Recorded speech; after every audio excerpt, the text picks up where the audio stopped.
Hey friends, welcome back to another Field and Garden episode. It is your friend in flowers, Lisa Mason Ziegler, and I'm glad you're here. Thanks for dropping in. And if this is your first time, I want to give you a just really warm welcome and invite you, if you haven't already, drop in over at thegardenersworkshop.com where you'll find everything that we do. That's like home base to it all.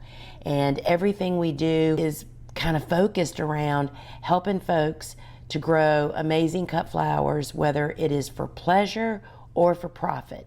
And that's where you can find it all. From we equip you, we teach you, we support you, we even entertain you a little bit. So it's all over at thegardenersworkshop.com.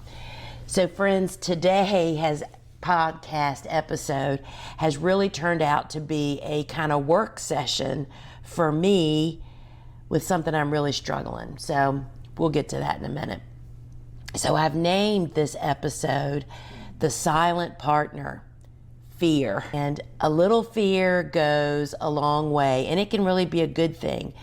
You may have heard me say in the past, being a little scared in business every day is what keeps it moving, and I still am a big believer in that because I believe it drives us and keeps life moving. However, it rears its head in a bunch of different ways, and some of them aren't helpful or even good for us. And I've learned it, holds me back from unknown and unfamiliar steps, those that I know I need to take. And it's a struggle I am currently facing and trying to slay or put it to bed and just move past it. And, I now, after being in business for over 30 years, believe fear is the biggest reason or the way that we get stuck in the mud.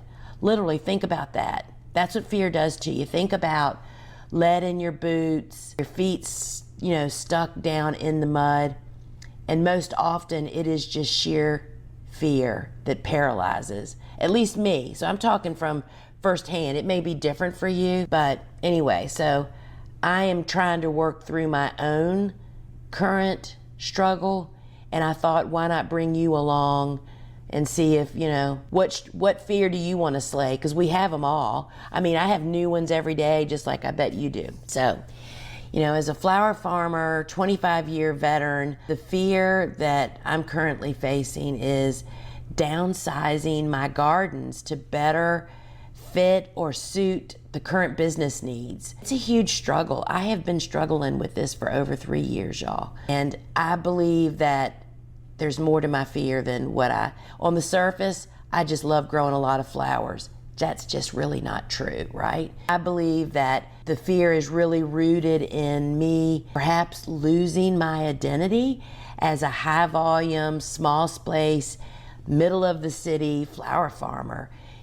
Plus piggyback on that comes the reality when I face that I need to change that means I'm going to be facing all kinds of new stuff that I should be doing. And it's not that it's any harder than what I'm doing, the reality, it's just different. And I so appreciate, we've heard it through the years. I mean, at least my generation did. I'm 60. How old am I? I'm 64. My generation heard it from time to time. Change is scary, change is not good, and you think you understand that until you're in it, and I'm in it. Change is just downright frightening. So I thought doing a podcast about me facing this fear would force me to sit down and to drop it onto a piece of paper to present the facts to myself and to you. I mean, that would be like a little accountability, right? I mean, there's nothing wrong with that. I mean, is that not what the whole coaching industry is basically based on? I mean, whether it's a personal trainer, literally, I have to tell you this little story. So I have a adult lifelong friend she started out as a physical therapist, really just gravitated towards becoming a personal trainer and works for a local big gym. And she's been doing that for 30 years. And she told me once in Sunday school, she's a church friend, that her clients who pay a premium to have a one-on-one time, right? She said, they know exactly what to do, but it's coming and seeing me once a week that keeps them doing it. It's that accountability piece. So I think I used to underestimate that, but here I am sharing with you the struggle. And it's not that I'm saying there's going to be a follow-up to this. I'm just going to say once I air my dirty laundry, and it's not really dirty laundry, maybe it'll help me move past that, right?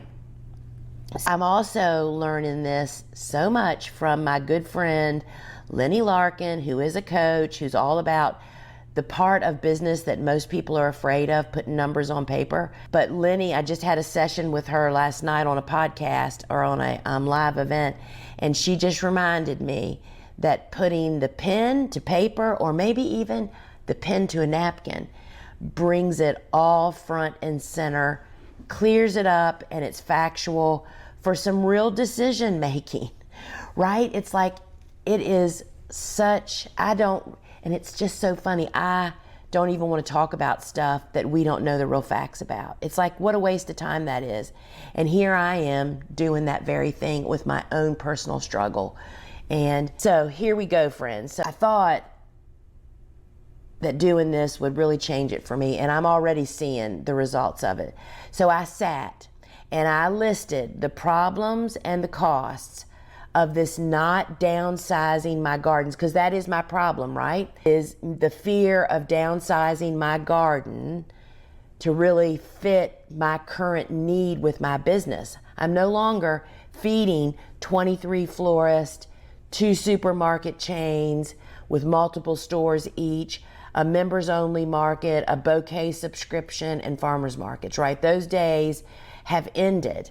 I am now educating other people on all the things I've learned from that 25-year journey, right? So I sat down and listed the pros and cons, if you want to call them that, of not downsizing the gardens, and also listed the rewards and the cost of going smaller and the savings, So it's the problems and the costs of just staying where I am, being stuck. And I compared, and I have a list of the rewards and the savings about the smaller is now better. And it was just such a good gut punch, y'all. So the thing that I had to start with was, what do I need flowers for? That's what you would ask yourself. Like if you're a flower farmer and you have too many or not enough or whatever, it's like, all right, what am I really doing here? So for me, the stage I'm in, now that I'm not selling flowers, I'm teaching people how to grow flowers. I need flowers to use for our live gardening shows where, the proof is in the pudding, right, y'all? For people to see the flowers, and then for me to offer to equip people, whether it's the tools, the seeds, the supplies, and then of course the resources, books and such. They want to see it, right? So that's a big role of flowers for me. And then the imaging and the videoing of the flowers and in the garden for books and courses and just basic marketing. That has become the front seat of what I grow flowers for. And so that's where this whole thing starts, right? And reminded myself of that. Gosh, y'all, I just can't even tell you how eye-opening. It's so stupid. You think I'd have known this, right? So I have to fix it, and I had to face it, and I had to face the fears is the only way. And so here, I'm just going to quickly go through my list. We're not going to go down a rabbit hole on this because I want to talk about just some ways to actually do this beyond just making a list, right? So the problems, the cons of me growing this big garden that's producing 20 to 30 buckets of flowers a week, y'all, a week. And we just don't need that. All right, so the cons. We have way more flowers than we can use in my current business model. And so I'm going to number them just to keep me divided here. So that was number one. Number two is this bigger garden means way more weekly maintenance, which means more people, more hands. Number three, because the garden is big, there's always out of control areas because there's just too much to do. And that interferes with photography and filming and just makes more work, right? And the labor costs to do all of this, that means we're starting too many seeds, we're planting too many plants, we have too much to weed. The harvesting of all these flowers is enormous, and when we don't get to it, this is a huge problem. Then we have old flowers in the garden, and y'all know what I preach about that, right? It's a big deal.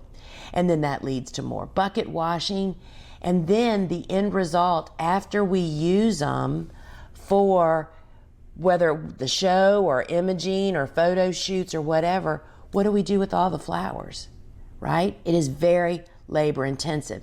And we, in fact, have worked out a great organization we work with that takes all the flowers we'll give them. But it's a lot of work to get them there. And we'll still keep doing that no matter how few or many we have. But that is a big problem. What are all these flowers for, right? All right, flip side. The rewards of me just not growing so much volume, right? The garden will be, number one, the garden will be so much more manageable that I believe that it literally can become that picturesque garden that everybody dreams of, and that includes me. I mean, I have help, for Pete's sake, right? To have a garden that is smaller, and y'all, it's still big in the big picture, it's just not enormous, that it'll just be so beautiful. What a way to live with it, right? I hadn't even thought about that part. So that'll mean we'll be using less seeds, less time starting seeds, way less day-to-day maintenance, less planting, and then most importantly, less harvesting. And I just want to say for a minute about less planting. To be able to be planting less volume means you only plant the biggest and the best plants. There's no holes in the garden. I mean, there's just so many benefits, right? Less harvesting. The number two, there's going to be more time to tend and care for the garden, and maybe even do a little bit more experimenting and actually following through on it. It's just less demand on our time. And that will all just add up to better flowers to show on the show, better filming, better imaging, more opportunities to do all of that. Letting go of my previous identity as that high production, small space city flower farmer will really rebloom into something even better, right? But it's hard. But we all have something like this we're struggling with, right? Oh my goodness. So that's my lists. And just putting it down on paper, I'm actually going to print it and pin it up on the wall, on the door actually, right next to my big calendar, to remind me of why we're not planting so much. We're still planting diversity, y'all. We just aren't planting as much of it. And I've already thought of some really cool, different succession plans that may just help us so much more. I mean, it's like the wheels are turning, y'all, and it's already happened. So I've listed down here some things or some steps that I'm going to go through and that you could go through for whatever fear you are trying to knock out of the way. And the one thing I want to say about fear that I have learned, y'all, I'm telling you, I have faced some fears that I thought I would never live through. And it was not life-threatening. I'm just talking about business stuff here. I mean things that paralyzed me, that once I got through them, it's like, what was the big deal? And I heard somebody explain it once this way. It's like when you're all caught up in fear, you're looking and it's like there is an ocean of deep water ahead of you and you are just terrified to step in. But when you actually say, all right, just do it, when you take that step, you know what you find? You realize that water is only like an inch deep. You didn't even have to know how to tread water because it's not needed. So often when we face those fears, you realize there was nothing to really fear at all. Fear is like chomping at your heels. So with that said, The first thing I think of is you have to acknowledge that a fear is because you're facing a real issue. And for me, I was afraid of losing my identity, right? And this can be whether it's, especially if you're a beginner flower farmer. I mean, you're going to be slaying fears every day. So first off, you have to acknowledge that the scary stuff, the things you don't know how to do, what's holding you back is the fear, you know? Because the next thing is, I really believe that the psychology behind fear, you know, where's it coming from? Why is it so prevalent in this farming world? Well, I'll tell you what my take is on that. When you're starting a flower farming business, you're not just having to learn how to go from a gardener to a farmer. You have to instantly learn how to do some marketing. You have to learn business. You have to learn how to sell. That is a lot of stuff. That is a lot of stuff. So what I guess I'm trying to say is there are reasons. Fear is our brain's reaction to protect us. Okay? Right? I mean, right down to, you know, I heard a great example one time about, one of the people that we don't want to know about, but we know they're out there. He was an FBI profiler. And he talked about that we have such good gut reactions and intuition, but we very rarely listen to it.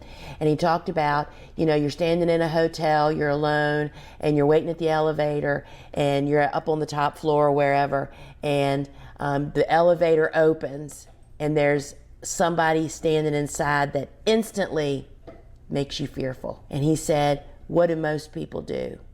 Most women, particularly, because they don't want to hurt anybody's feelings, step into the elevator. Mistake. Your intuition, your gut feeling really is our built-in reaction to real fear. And his solution was, he said, if that ever happens to you in any situation, you just, when the door opens, you just look up and say, oh my gosh, I left my wallet, and just turn around and leave. You know, we've got to let it go, y'all. And I have thought of that instance, and I have used that instance in situations that I was uncomfortable in or scared of so many times. But fear is our brain's way of protecting us, whether it's a real threat or it's just something you don't know about, like a piece of business or something, right? So thinking about and understanding that there's a physiological, psychological reason that we have fear, but you can really overcome it, you know? And then look at fear as it relates to your personal journey and your experience. You know, have you had situations in the past where you now look back and say, you know what? I was a little scared in that situation, whether it was walking into a flower shop and how it went, and you were afraid to step out or to say something. I see that frequently with people. It's like I don't really like this phrase, but it's really true. Fake it till you make it. You know, for me, it's like I remember the time that the florist for the first time ever visited my farm. I didn't know that florists used hellebores. I have a ton of them. And they all rushed to my hellebore bed and said, oh my gosh, when are these going to be for sale to us? And my gut was like, my brain was saying, you want to buy those? And I just looked at them and said, oh yeah, those aren't ready yet. You know what I mean? It's like, they'll be on the list sometime soon. You know what I mean? It's like, you just have to have practice ways for you to address situations that you don't have the answers for, because fear will shut you down instead of saying, oh, I didn't know that you would buy those. You know what I mean? It's like fear just carries you off if you allow it to in any of those situations. Again, I want to remind us, what I'm going to do is remind myself the benefits of my fear that I'm facing. It's like I'm going to have to constantly be reminded, think how beautiful my garden's going to be. Not that it's not beautiful now. There are always out of control problem areas that I just don't even want to go to. And that's what I'm going to keep reminding myself of, those benefits. It's going to be less stressful, less work. I mean, that is just going to be such a positive situation. And we have to remind ourselves, I mean, even if you have to put it on a sticky note on your bathroom window, right? And then, you know, remember those strategies. I think for like that hellebore thing I just mentioned, practicing your reaction when you're faced with fearful stuff, like the elevator thing. It's like whenever that happens to you, have a go-to phrase that you say, right? And turn around and flee, whether you're in a parking lot or wherever you are. And I would be also willing to say you definitely need to teach your kids about that, about how to react in uncomfortable situations, and practice. You know, Tucker, my golden retriever, who you may hear chewing his bone in the background. When I used to do a lot of public speaking, I would practice the workshops that I was going to do. And Tucker would literally, or Babs or Barry, my previous golden retrievers, they would all just sit and watch and listen to me. They're the best. Do you know what I mean? Really practicing stuff can help you overcome. And to make that an auto response to fear, it's not that you're going to have the answer to your fear, right? Because fear is a response to unknown things. But to put your mind on autopilot of like, oh, I can figure this out, right? You know, for me, I'll tell you one of my biggest fears related to this downsizing is I'm afraid I won't have enough flowers. I won't have enough flowers for the show. We won't have enough flowers for a photo shoot, right? I have to just really face the reality that I will have enough one way or another. It's like even if I only had 10 stems of something, I can make that work. But I want to have 30 or 40 stems, and I need to work on that, right? And just need to actually embrace that being on a smaller scale and focusing on the quality of my garden over the quantity. You know, I heard last night when we were doing that live event with Lenny we did a podcast. Y'all have to check it out. It was the one, What's Your Problem? That Dave debuted, I think it's just last week. Lenny really said, you know, the reality is that many of us are growing, let's just say, for example, on an acre, but we're only selling actually on a regular basis an 1/8 or a 1/4 acre of flowers. So we could truly downsize our operation and really have more time with our family, more time for life, have better quality probably, and just really flip the whole thing on its head. But we race to growing more to fix that problem, and that's exactly what I'm doing.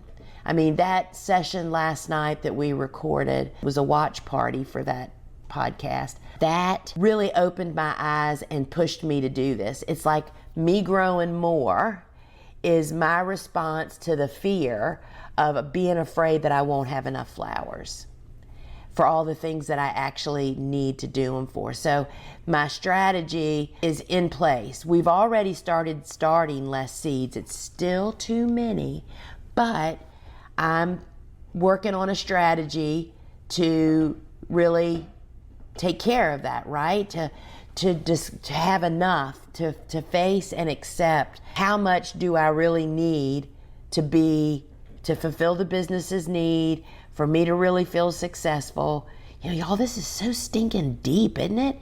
I mean, I don't know what your fear is, but I'm telling you, once you start thinking about it and talking about it, it's like, oh my gosh, if I could just make a smaller garden plan, stick to the smaller garden plan and my succession planning, how much more successful in a new way will I really be, right? Oh my goodness, y'all. You know, so that's where I'm at. I am facing this downsizing because we have way more cool flower transplants than we need. We haven't started planting. We haven't made beds yet. And I have a specific place I want to put them. And as we started pulling out summer crops to make way for the cool flower crops, I'm thinking in my mind, wow, that's all the space I have for, wow, all those seedlings that are inside. Well, the reality is that if I just plant less of each one of those different flowers. So I'll still have the variety, I'll just have less of them. And friends, the value of this is going to be amazing. I think it's going to open a new door to us and me, especially now. I don't know if you caught it or not, but a couple of weeks ago we tried something new. We actually brought you a segment from the garden, live from the garden, on the live gardening show. We had a 300-foot cord, y'all, because we have to be hardwired, and brought it out to the garden. And that also is what made me realize, because the backdrop's there, everything is going to be, y'all are going to see it all. And so my next natural step for my business, for my flower farming, my growing life, is to really show that you can grow more on less, even less. I mean, I was already growing. I mean, holy cow, we produce 10 to 15,000 stems of flowers a week on an acre and a half of succession planting, which meant not all of that's planted at one time, right? Only a third. So we were getting that much from a half acre a week in season from the field, no hoop or greenhouses, right? And I just have to remind myself that I can do this. I don't need 10 to 15,000 stems of flowers a week, and we haven't done that in several years, but we're still producing thousands, and we don't need thousands. So now I'm taking the next baby step, y'all. I just believe that this may help you face something, whether it's you're afraid of marketing, you're afraid of selling, you're afraid of whatever it is. Friends, you can face it, put, as Lenny Larkin would say, put a pencil to a napkin. And we say that because we learn some of the best things when we network in person with other people. And oftentimes it's the cocktail hour where you have nothing to write on that you get the best nuggets, the gems, the gold nuggets that'll change everything.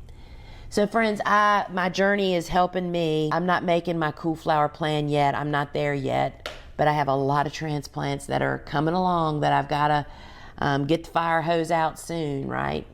So friends, you know, I just want to remind you that everything we do at the Gardener's Workshop is to equip you, to train you up, to support you, to grow cut flowers, whether it's for pleasure or for profit. So my friends, remember, over at thegardenersworkshop.com is home base to everything. You can sign up for our farm news, which keeps you in the loop. You can connect with the live gardening show. You can shop our online garden shop, find my books there, along with the bonus resources that come from them when you purchase them from us, as well as we have a fully stocked online course library, including Lenny Larkin's course, Profitable Flower Farming. Lenny's an amazing teacher, and she really helps people face one of the biggest fears that I find in flower farming. It's the numbers. The numbers aren't my challenge, but Lenny makes it simple and easy and possible. So my friends, thegardenersworkshop.com, and until we meet again, I will be over here slaying the fear of losing my identity and creating a new one. Until we meet again, friends, ciao.